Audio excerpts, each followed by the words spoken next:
Welcome back to Wood Engineering. I'm Jeff Orochko from Carleton University, and in this video, we're going to talk about the design of nailed connections for wood. So in previous videos, we've looked at what nails look like. We've looked at a bunch of example nailed connections. We've looked at some tips for how to design good connections.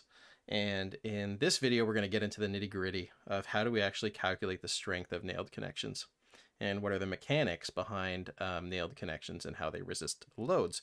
Specifically, lateral loads, which means shear loads between two members, which means I could have two wood members like this, and I will put a nail through to connect the two of them, and that nail will prevent loads like in this direction or in this direction. That's what we mean by lateral connected nailed members. So nails are really popular way to put together wood, and that's because light frame timber construction is one of the most popular types of construction, probably by far the most popular type of construction for residential housing. And so there's a lot of nailed fasteners used every year. They're really easy to install. Hammer and nail is kind of the simplest way, but in housing construction, it's much faster to use pneumatic nailers. And the other nice thing about nailed connections is that they're very ductile. So when nails bend, the steel yields, and that yielding process is a ductile process, and that means that in earthquake, for example, we can get quite a lot of energy dissipation out of nailed connections, which means that we can have, pretty high earthquake performance actually from those types of connections. Okay, so let's take a look at the kind of anatomy of a common nail.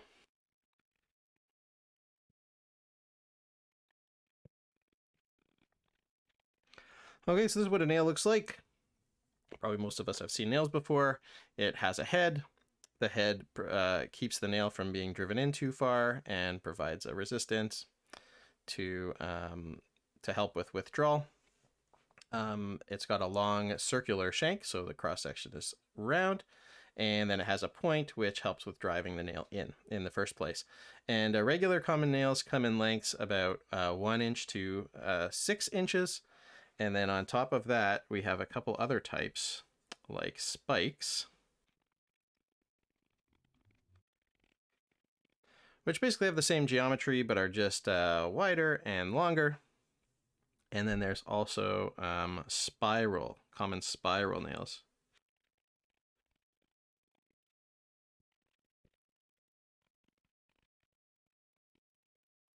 Which have a shank that has kind of a spiral pattern in it. And but they all basically have the same kind of strengths, and it's going to depend on the cross-sectional size of the nail. Now you can find these nail properties in a table in the back of the standard in the appendix. That table looks something like this. It has a different number if you're talking about the 08614 versus 19 standard.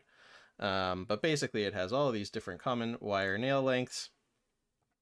And you can see that there's not infinite possibilities of combinations of length and diameter. So basically for a given length, generally that already defines your diameter. So I can't get like a 2-inch nail with a 1.83 millimeter diameter. It's not possible. Now, yeah, it is the case as well that in this table we have kind of mixed units here. We have length in inches, but diameter in millimeters. All the inputs that we use in our equations are going to be in millimeters. So I do need to convert these lengths to millimeters when I'm trying to calculate, embedment length and stuff like that. But they're given in inches because this is the dimension that the nails are commonly available in. Because they're just commonly available in imperial sizes because most of them are presumably sourced from the United States. And that's why these diameter numbers are also not kind of whole numbers. So there's only a few cases here where I have, basically, no, there are no cases. Every single case has a different length, has a different size. So I can specify basically based on the length of nail and the gauge. Gauge is just another measure for size, but gauge goes in the opposite direction of diameter. So a larger gauge number means a smaller diameter. Smaller gauge number means a larger diameter. Okay, and this goes on. So those are the wire nails. Then also we have the spikes, which as I mentioned are just like nails except bigger. And you can see they have a very large diameter. And then there's the spiral nails, which are like the regular nails. They just have a spiral pattern in the shaft. Okay. So the tables are provided there, so that you know where to find them in the future. Okay, so let's look at a nailed connection, what it looks like, and how do I define all of the geometry of my nailed connection.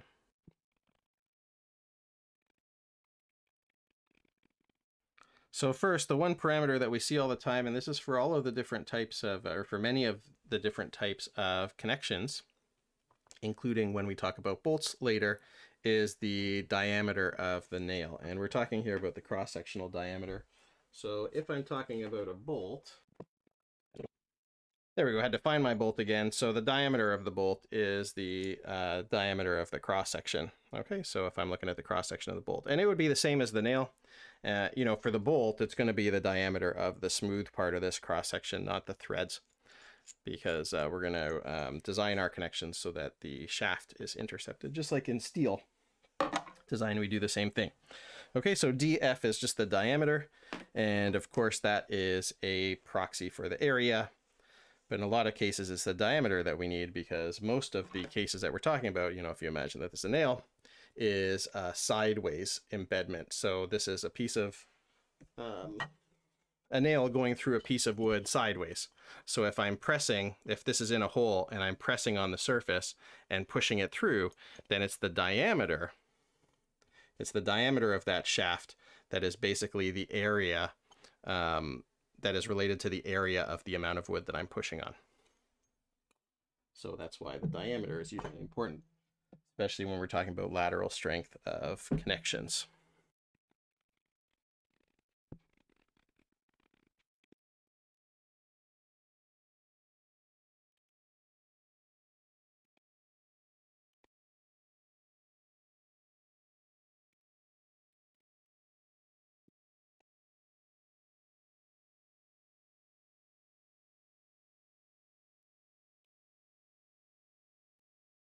Okay, so here are three different types of timber connections. On the left, I have two different two-member connections. One where I have a piece of wood nailed to another piece of wood, and the second one where I have a piece of steel nailed to another piece of wood. I'll hatch that to show that it's steel.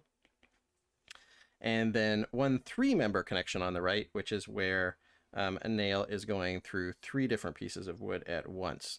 Two on one side of the member connection and one on the other. So basically I'm pulling like this. I have two pieces of wood basically gripping another. So for a three-member connection for nails, it means that the nail goes through all three pieces.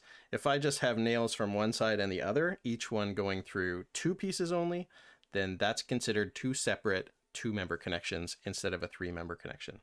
So three-member connection requires that we have two different shear planes. Okay, so we looked at shear planes in a previous video. Okay, so we need to get some basically terminology out of the way here.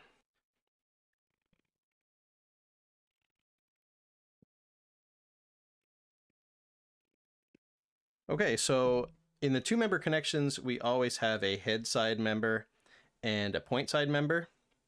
So in the second two-member connection there with the steel plate side is the head side member and the wood piece is the point side member. And then in three-member connections, we have two side members and one in the middle, which is our central member. So this one would still be called our head side member. And this one over here would still be called our point side. Okay, and both of those are side members.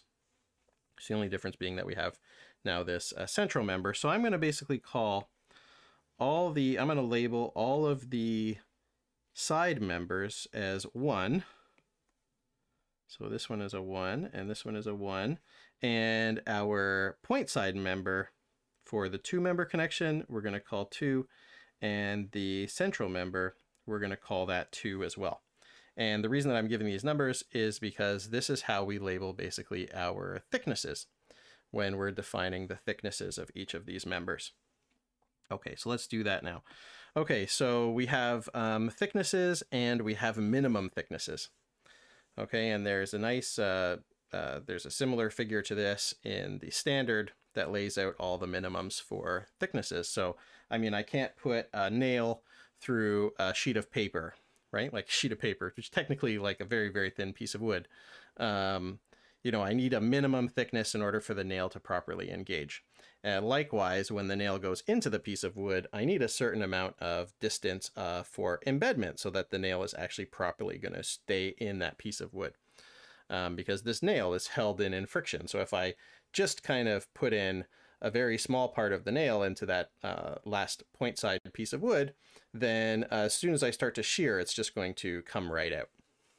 Okay, so I need a minimum kind of, we call that the nail penetration length. Okay, so for a wood headside member and a 2-member connection, we call that T1, and T1 has to be greater than or equal to 3 times DF, where DF is the diameter of the fastener. So if I have a 3mm fastener, then my headside member has to be at least 9mm thick. I don't have a thickness requirement for the point side member. What I have is a penetration length requirement.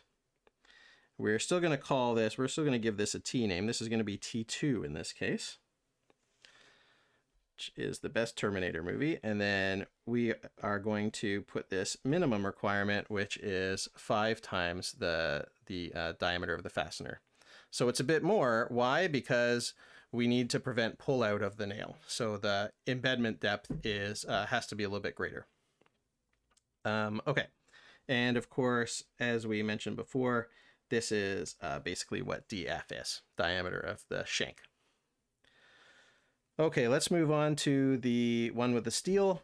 So for steel member, I have a requirement here that the piece of steel thickness, which is called T1, has to be greater than or equal to 0.9 millimeters. Okay, so I can't use a piece of steel that's thinner basically than about 1 millimeter. As far as the design of that piece of steel goes, just like in any connection, including in bolted connections that we'll talk about later, the piece of steel still needs to be designed, but the design for that piece of steel is not contained in the wood design standard. It is, you're going to have to use the steel design standard S16 in order to design that piece of steel. So that part is not covered in this course. Okay, and then we have the same penetration length requirement here. So this is T2 for member 2, greater than or equal to 5 times DF. Okay, and then for the 3-member connection, for the head side, my T, I'm not gonna give this a T number yet. This value, though, has to be greater than 3DF, and the penetration length here, just like before, has to be greater than or equal to 5DF. And the main member, the member in the middle, sorry, the central member, this value, T2, has to be greater than or equal to 8DF. So those are the requirements for basically any type of wood. There is an additional requirement for if, or there is a less stringent requirement if I'm talking about OSB or glulam. So for head side,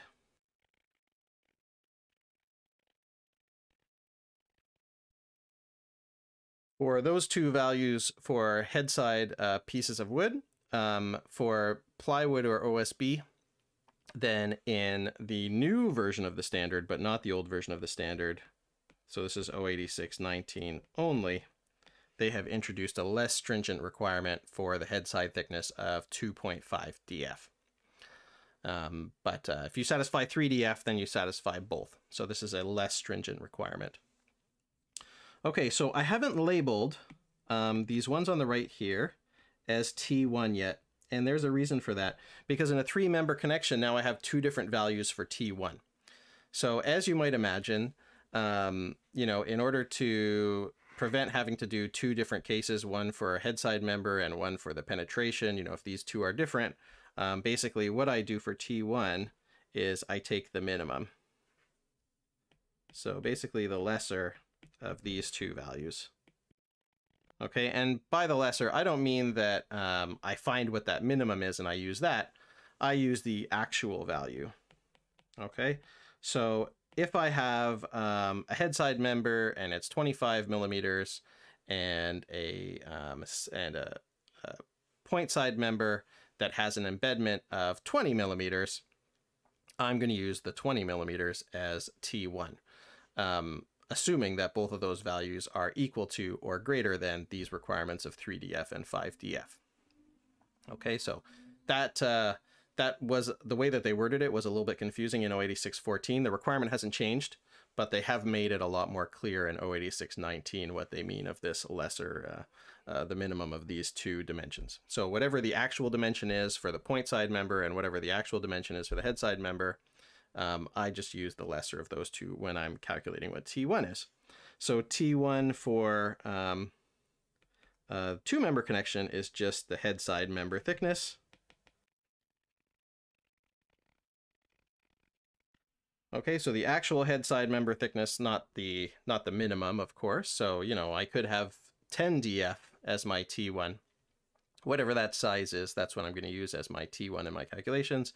And for T2, I'm going to use the actual nail penetration. So however far this nail actually gets into that piece of wood is the value that I'm going to use for T2.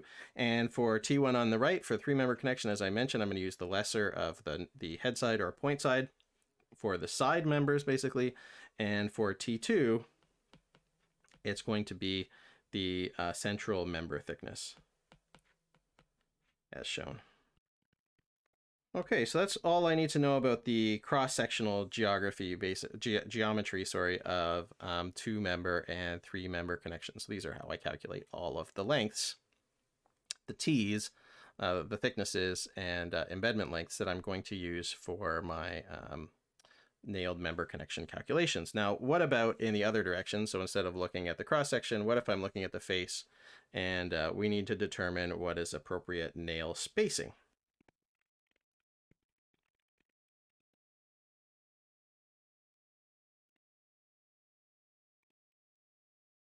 Okay, so I'm showing a wood member. I'm just going to show it from the point of view of one member for now. When I join multiple members together, this spacing requirement, I have to think a little bit more about it. So right now I'm just looking at one member and I put some nails through it. It's attached to something else, but we're not considering what that is yet. Okay, so this is best case scenario. Okay, so I have some nails. I'm indicating my nails by just some black circles. And obviously I'm going to need some spacing requirements for these nails. Why? Because if I put two nails immediately side by side, if you have worked with nails in wood before, if I put a nail here and I put a nail immediately beside it, I'm probably going to split the piece of wood. Why? Because when I put the nail in, it spreads apart the fibers. It spreads apart the fibers a bit when I put the nail in, right? So I have to spread apart the fibers in order to fit the nail in. Now, if I put my nail in one place, then, my fibers have to bend up and out of the way. And if I go a certain distance away, then the fibers are going to kind of basically come back to being together. So if I have one nail here and I have one, say, way over here, and the fibers are able to go back together in between, then it's not a problem. But as I bring these nails closer and closer together, these spots where the fibers are pulled apart are going to eventually join together. Let me see if I can get this in the same place to make this obvious. Are going to eventually join together, and then they're going to cause a split. And if I split my piece of wood, obviously I'm going to lose a lot of strength because now I have two pieces of wood where before I had one. And so my connection might be totally broken if I split it all apart along the lines of nails. So I have to spread my nails apart far enough so that I don't get this splitting. So I need to allow the fibers to come back together. And that's how they determine these. So obviously putting nails in this direction, I can put them a bit closer because I'm less likely to cause some kind of splitting. But in the longitudinal direction, like the spacing in the longitudinal direction, I should have to put them probably farther apart. And that is exactly what you find when you look at these spacing requirements. So let's look at one of them to start. Okay, I'm going to look at basically the spacing parallel to grain. So that is this spacing here. Okay, one tricky thing between 08614 and 08619 is that in 08619, they have changed the names for all of these spacing parameters. Definitely for the better, but it's a bit confusing if you're going between the two. I'm going to put both. In general, that shouldn't be much of a problem, except that there are two things called A, and they're different things. So pay attention. I mean, if you go to your standard when you're designing and you look at the value that's there, you know, and then you're only dealing with one set of values, it should be easy enough. But I'm putting both to future-proof this a little bit. Okay, so this spacing parallel to grain here is called A in 08614, but in 08619 it's called SP, spacing parallel. I mean, that's a kind of better name than A, which just means nothing. Okay, so to give this a little bit more detail, so this is A in 08614, and it's SP in 08619. And that is the spacing parallel to grain. How do I know the grain direction? I have a piece of wood. The grain direction is the same as the longitudinal direction of the piece of wood. So here we can see the piece that we're dealing with. And so in the longitudinal direction, that's the direction of the grain. So if we're talking about nails, here, here, here, here, that's in the direction parallel to grain. So that's what we're talking about here. So the requirement for spacing parallel to grain is that they need to be either 20 df apart or 16 df apart. And that depends on what kind of material that you're talking about. And this is one of those cases where actually the stronger material is a bit worse. Why? Because it's a bit more stiff. So it's harder for those fibers to bend back together to prevent the split from happening. So 20 df is for Douglas fir. It's for these species, Douglas fir, hem fir, and western cedar. So for the rest of these, I'm just going to call this group A. And 16 df is for SPF and northern species, which is kind of a catch-all for the weakest kind of species. And I'm going to call that B. So for the rest, I'm going to say it's 20 df for A, 16 df for species group B. Okay, so that's parallel to grain. Now, what about in the perpendicular to grain direction? So in the perpendicular to grain direction, that parameter, the spacing is called either C in 08614 or SQ, spacing in the Q direction. And Q is something that we've used for perpendicular to grain previously when we talked about compression perpendicular to grain. Remember, that was a QR resistance. So that's why it's Q. And so I'm going to say up here what these are. Okay, and so that's spacing perpendicular to grain. That's the C and the SQ, and these are the requirements. 10 df for that A group of species and 8 df for that B group of species. Okay, so there's two more that we have. One is edge distance.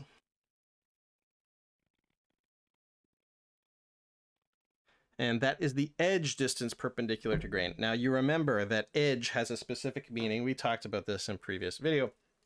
The edge is basically, if I had a 2x4, it would be the uncut part. Okay, like the part that is not cut across the end grain. Okay, obviously these are all cut, but it's like the smooth part here. It's the edge of the piece of wood, the side of the piece of wood. This is an edge. This is an edge. This is an edge. Okay, the end, which we're going to talk about in a minute, is the surface that we cut when we size the pieces. Okay, so it's the side that when we cut, we see the end grain. That's the end of the piece of wood. Okay, so here, it doesn't matter the direction of the load. I have a distance that I need to keep away from the edge, and I have a different distance that I need to keep away from the end. Okay, so this first one is the edge distance. Okay, D or E. D in 08614, which doesn't mean anything, and E in 08619, which is edge, stands for edge.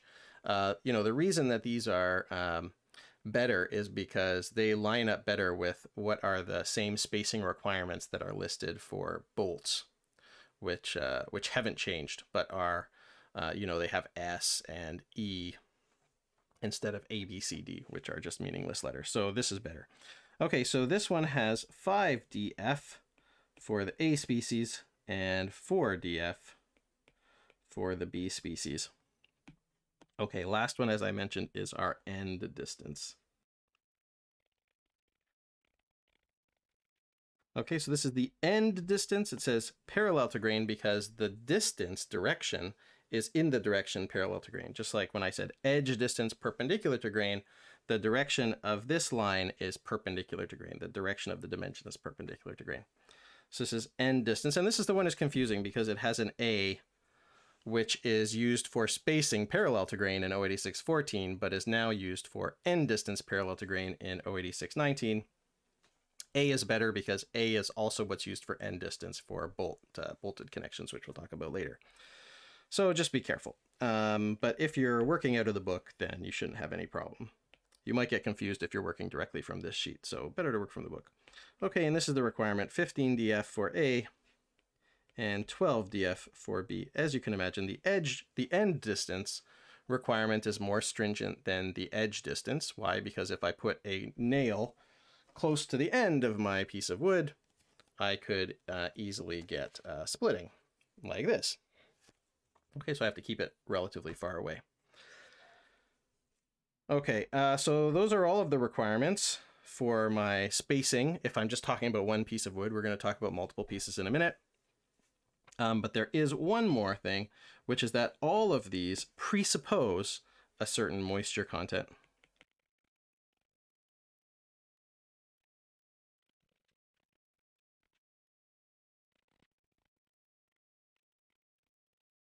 So as I mentioned before, a stiffer member has a more stringent spacing requirement. Just like here, Doug Fir had a more stringent spacing requirement than the less stiff SPF.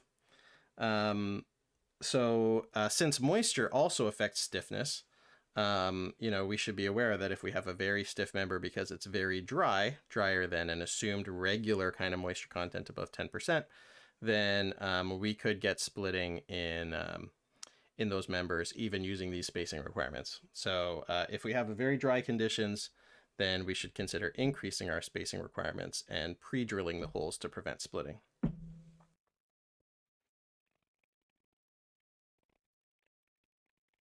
So as I mentioned, those requirements were only for a single member. Now, if we have multiple members of wood put together, so if I have two pieces in there put together like this, you know, that's fine. I can use the same spacing requirements. Why? Because the grains are aligned in the same direction. So if I'm looking at spacing between, like, let's say these two holes here, and these are where I put my nails, then my perpendicular to grain direction is the same in this piece of wood as it is in the piece of wood behind.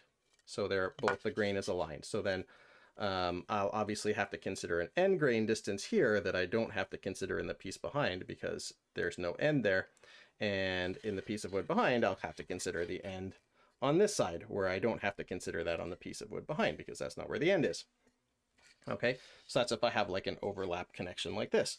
Okay, so my end distances will be the only thing that is different between these two pieces of wood, depending on how I lay out my nails on that interface. Now, if I twist one of those pieces of wood like this, now the grain directions do not align anymore. So that means that if I put two nails in these two holes that are already here, okay, this hole and this hole, then in this direction here, they are perpendicular to grain. So that's a perpendicular to grain distance that I have to check. But in the other piece of wood behind, that direction is the longitudinal to grain direction, the parallel to grain direction. So that means that for the nails connected to the back piece, because they go through both pieces, in the back piece, they need to be farther apart than they have to be in the front piece.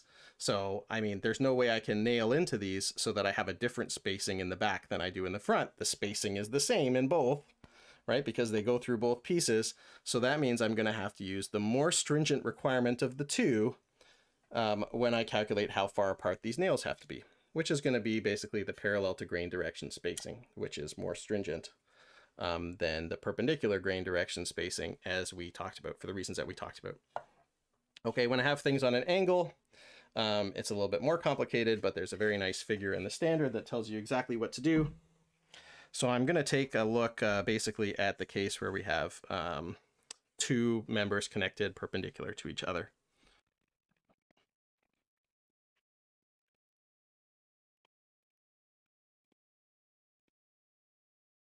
Okay, so as I mentioned, the parallel to grain spacing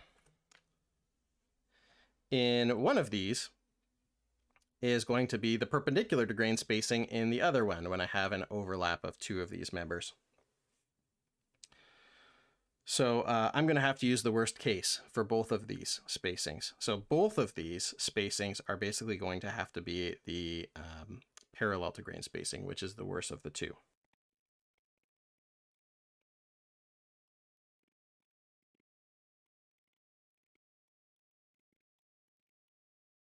So the perpendicular to grain spacing in one is the parallel in the other.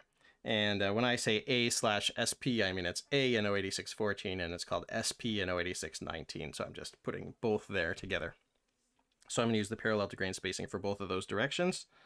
And then what about these, which are the edge spacings in both of these? There's no end spacing here because I'm not anywhere close to the end of a piece of wood. So if I'm way in the middle of a piece of wood and my end is like a meter off that way, then I don't really have to worry about my end distance. So here I'm worried about my edge distance.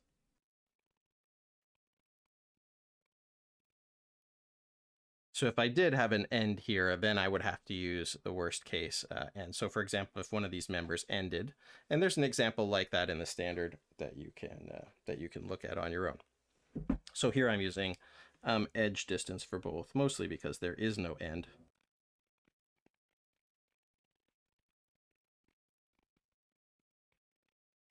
So there's the figure, so that you can go see the other examples. And for diagonally connected members, it's much the same. It's just, are they considered more parallel? You know, if I have two of these that are at a very shallow angle, then, you know, maybe I'll consider them more as being in the same direction, parallel to each other. And if I have a greater angle, then I'm going to consider more that they're more like this case, where they're totally perpendicular. So there's no kind of in-between spacing requirement. It's either I use these or I consider them like this. And it depends on how steep the angle is between the two. Okay, there's one more important thing that we need to talk about, which is the issue of extra nails. And so there's a nice thing here, which is that if I have a matrix setup of nails like this, where I have them all in rows and columns, then I am actually permitted under these spacing requirements to include extra nails at the diagonal intersections between these. So I can put an extra nail here and I can put an extra nail here.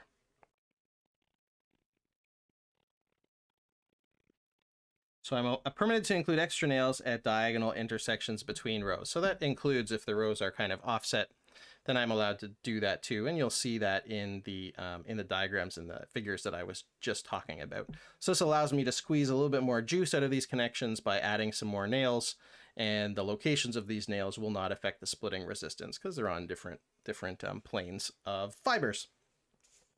So that's it for the geometry of these connections.